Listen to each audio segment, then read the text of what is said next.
pits are used by the military to dispose of pretty much everything from medical waste to chemicals, but the fumes can be deadly.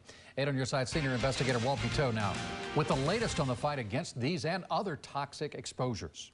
And over the years, the military has actually denied burn pits even exist, but they are very real for the exposed, including a Newport Richey man who is making sure his wife's message will not be silenced. Burn pits were part of life for about a year of service in Iraq for Newport Richey veteran Lauren Price. For a decade after, she would be diagnosed with a series of terrifying ailments as she pushed the government to protect the exposed and douse the flames. And they will continue to deny until we're all dead. Price founded Veteran Warriors and brought her battle to Congress about a week after this 2018 interview. What they're going to get is a big, nasty bowl of the truth of here are the facts, here's the policies, here's the laws that are in place.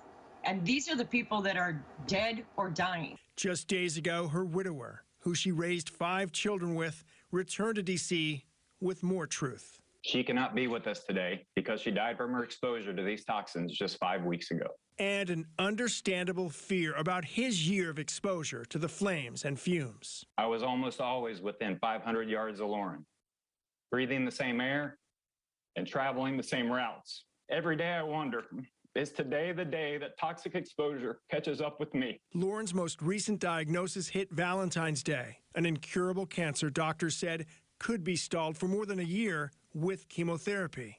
Lauren passed away on March 30th, 2021, at the age of 56, not 12 to 18 months after the diagnosis of cancer, 44 days. This is what toxic exposure can do. Price and Veteran Warriors are trying to push Congress to act on a package of laws that would protect veterans from toxins and help the many others already exposed. Care is the priority because compensation benefits do not help someone that is dead because they didn't get care.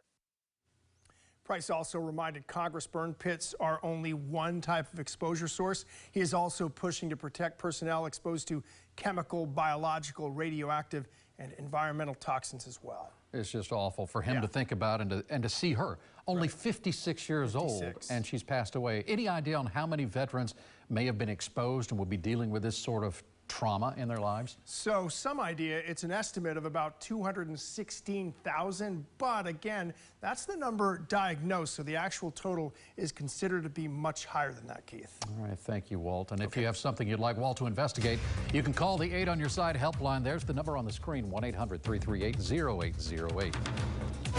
Max Defender 8, the most advanced weather radar in Florida. Sponsored by Farah & Farah. Mostly inland showers.